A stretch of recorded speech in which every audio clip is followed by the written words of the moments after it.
Hello, this is Morgana Ray, and welcome to a new episode of Rich Witch Radio. I am your host and head witch. This community is focusing on cultivating and supporting world changing women leaders, and it's live and free and available to all. So I do take questions during these live streams, but I also want to focus on a topic. Uh, I've been thinking a lot about this as I see death numbers and infection numbers rise exponentially every week, if not every day. And I know this is still the beginning.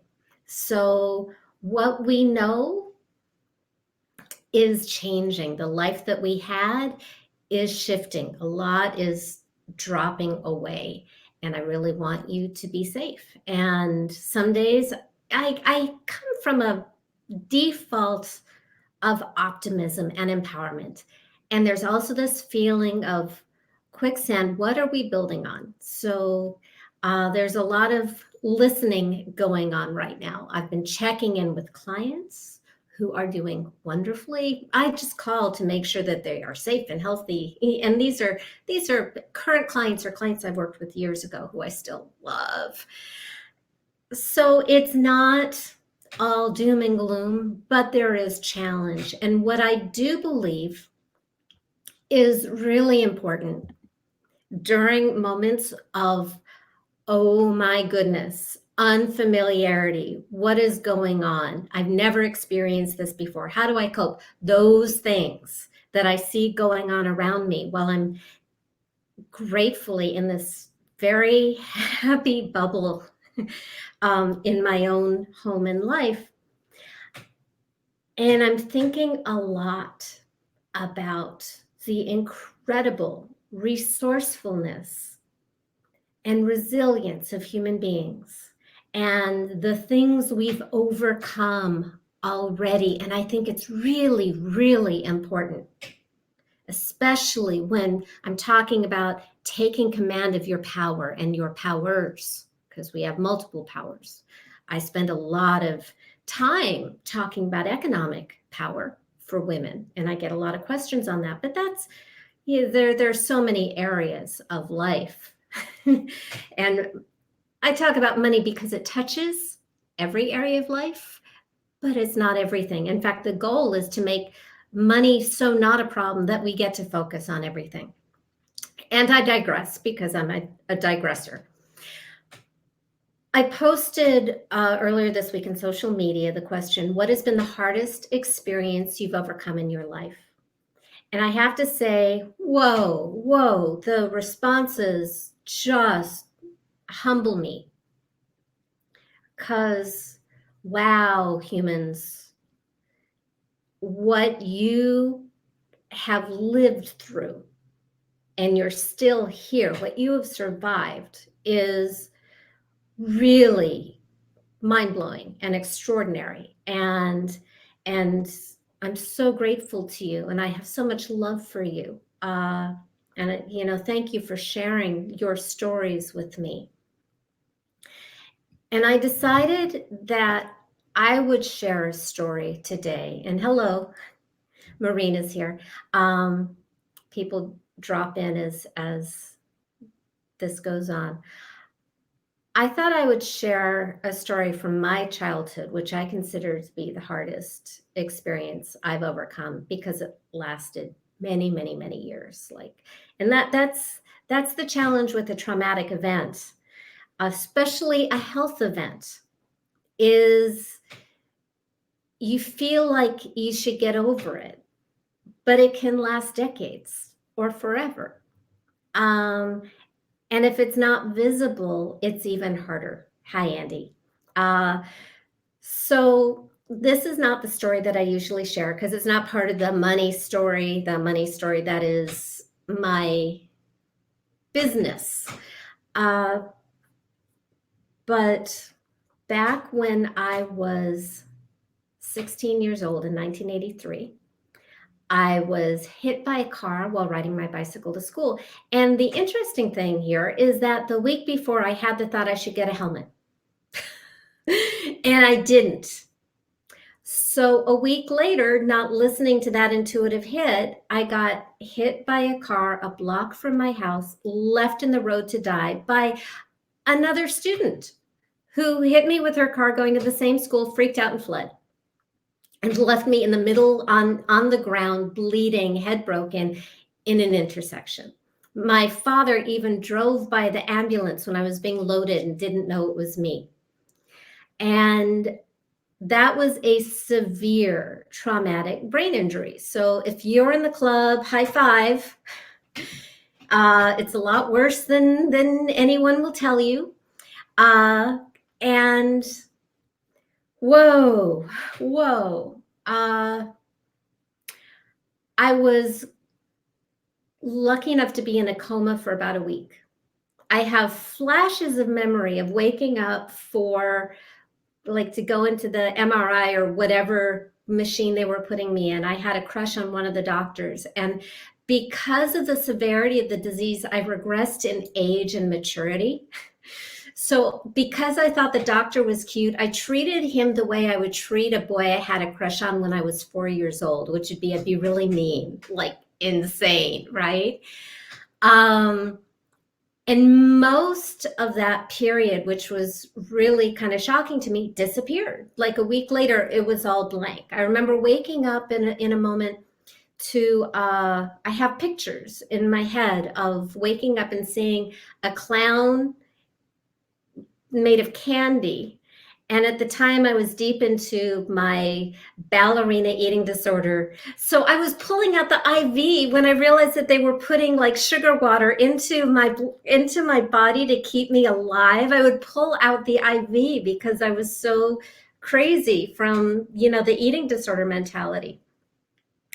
But when I woke up, I recognized that I was in UCLA hospital because I think my grandmother had been there a couple years earlier. And I had such gratitude. I felt so loved by God, so thrilled to be alive because the hard part had not begun. And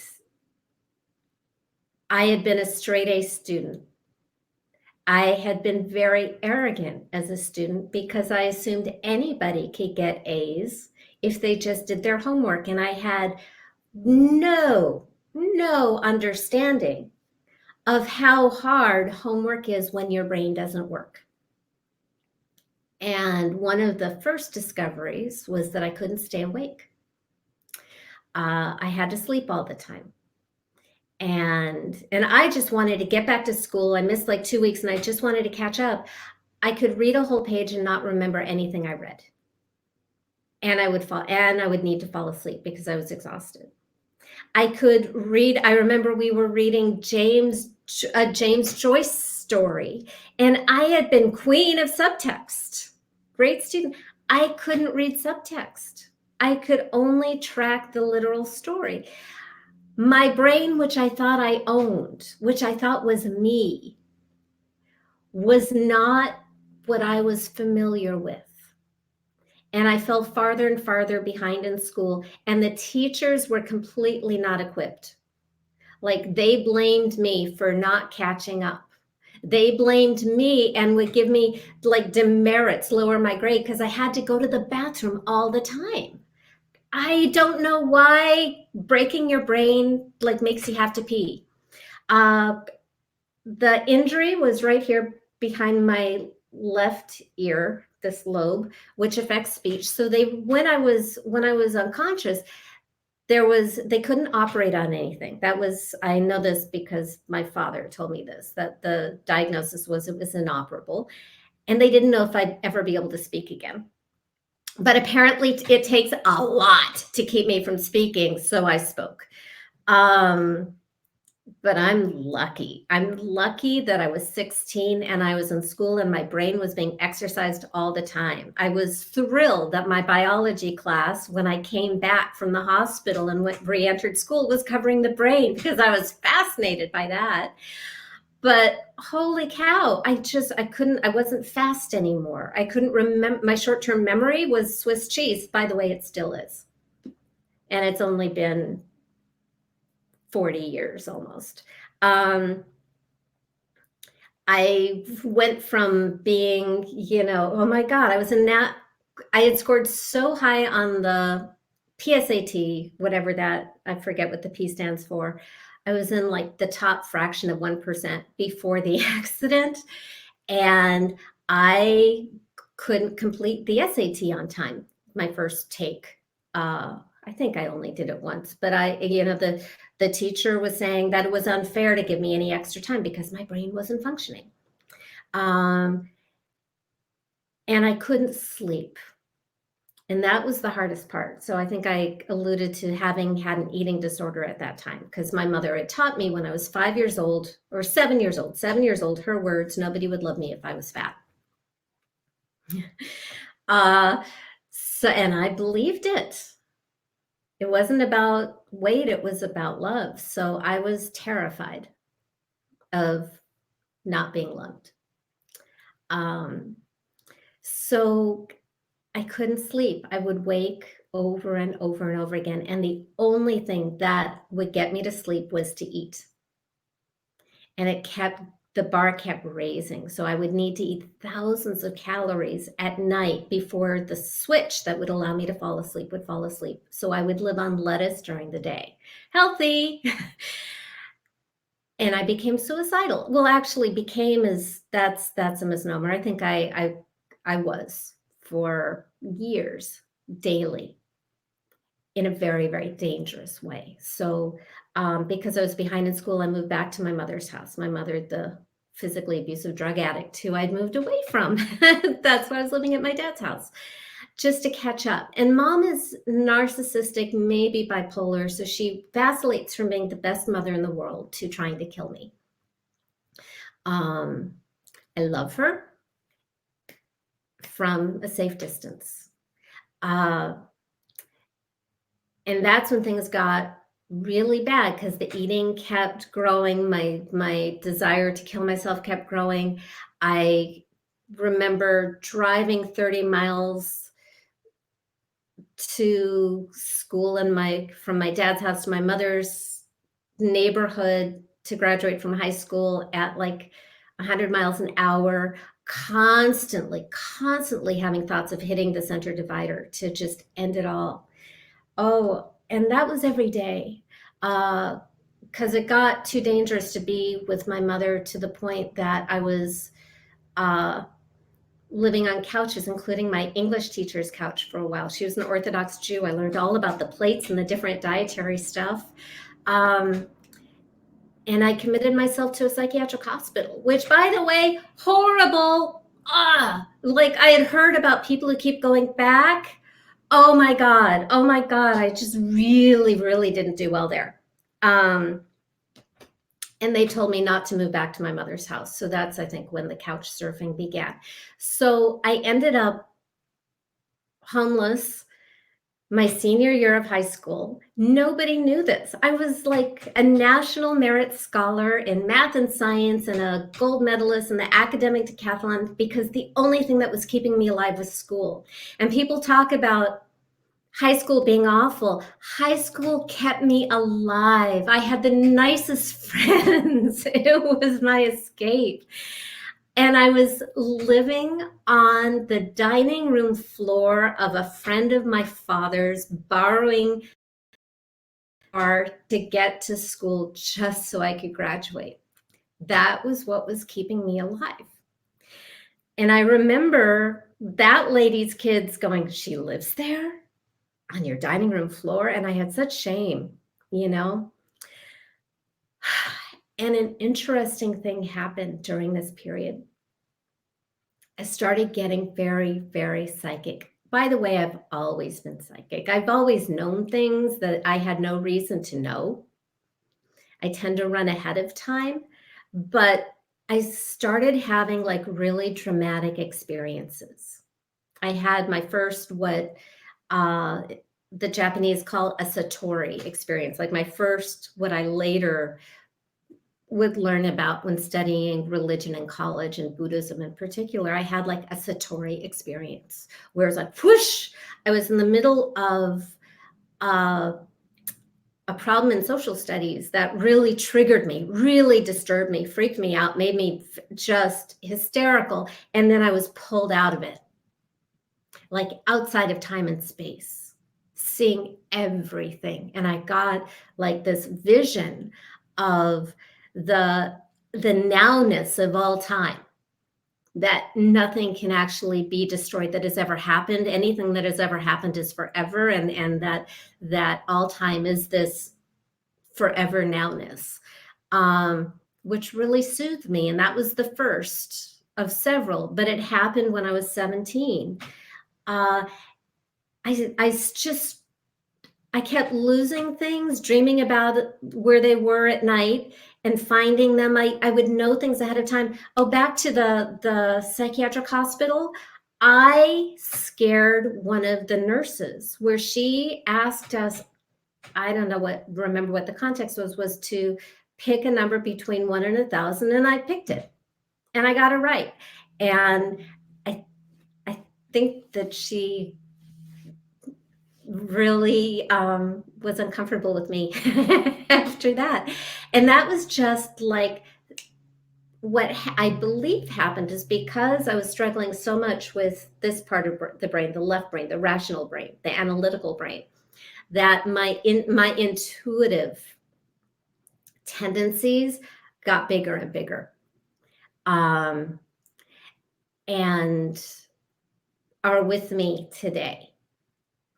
That's the great thing, is that gift never went away. Another gift that I got from the experience was a real humility for how temporary anything we have is. That's actually why I've been so serious about studying the real science and the real trajectory of COVID. None of the 5G, Bill Gates garbage nonsense, but like the real, how big a deal this really is. Why I'm always screaming at people online, wear a mask, because I am on like my second or third or fourth chance, life. I've really, I know how quickly everything we take for granted can go. And I've known that since I was 16. And I have a humility about, things we take for granted about intelligence and any ability that we have, is it's all on loan. Be grateful for it. Protect it, because it's all on loan. And because of this intuition, I have a heightened sense of what is coming. Like, I remember, it's weird. It's almost like remembering things before they happen. I sometimes say that my clock runs fast, and I know things as if they've already happened before they actually happen. When I'm coaching, I hear or see or smell or taste before the client verbalizes it, which is fun. And I'm not attached to being right. By the way, a clue on intuition is the less attached you are to being right, the more it flows. Like, I really don't care if I got it wrong. If a client says something different than what I heard, I'll just check in. Really? And usually they go, well, actually, and then they, say back to me what I heard. Or if I don't speak it, they will get to it in a minute. Like, I was having a coaching call with a client a week ago, and I just kept saying, she needs to do martial arts. She needs to do martial arts, but I wasn't interrupting her. And then she said, I'm going to take martial arts. Good, great. So this lasted for years. College was torture, because my brain, I was just, it would take me like 5 hours to write a first sentence for a paper, because I was putting so much pressure on myself, and my brain wasn't working, and I wasn't sleeping right.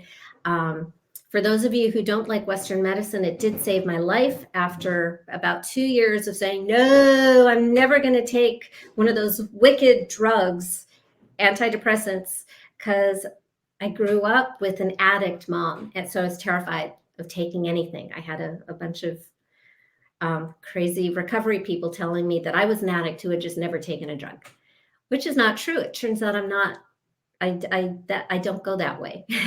My way of rebelling against my parents is I just don't have any desire to drink or do drugs. Not my thing.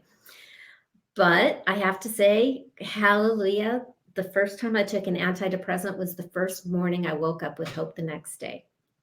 And, there are a lot of bad doctors out of there. There are a lot of drugs that are wrong for you. You just have to be the boss of your own life and say no to what isn't right, whether it's a doctor or a medication, and hold out for the right one. Just kind of like dating. I was lucky. Whatever I had, it was like 1983, 1985, when I finally broke down and stopped torturing myself and accepted the help I needed. And it helped. And when I didn't need it anymore, I couldn't have been happier to get off of it. So that is what I consider the hardest period of my life. And it lasted more than a decade. I went from wanting to die daily for years to having suicidal meltdowns once or twice a week. And that probably lasted years. And then it became once every month, maybe once every few months. And it just spaced out longer and longer and longer until life became more normal. And I regained the ability to do most of what I couldn't do before. The ability to sleep well, I think, started when I moved to Long Beach 5 years ago. I think there's just less noise energetically, maybe. And I have a friend, my friend Eileen, who has a genetic predisposition to cancer. So she's had more cancers than anybody I've ever known. Her access to health insurance as a working actress is precarious at best. And she's survived all these cancers, all these surgeries to all these different parts of her body over many, many, many years, and a disability, physical, visibly, that, and she's still become like this TV and movie star and disability advocate anyway. And we were talking about COVID at the beginning of the year because she's, survived death so many times. So in a way, COVID doesn't scare her because she's been so close to death so many times. But she's not going to take any risk. I mean, she's immunocompromised. Hello, wear a mask for her. If you're going to wear a mask for anybody, she's one of the best human beings on earth. She devotes all of her time helping other people. And she said that she believes that the people who want to stay will stay. I don't know that I agree with that, because we lost another person last week who I really think wanted to stay.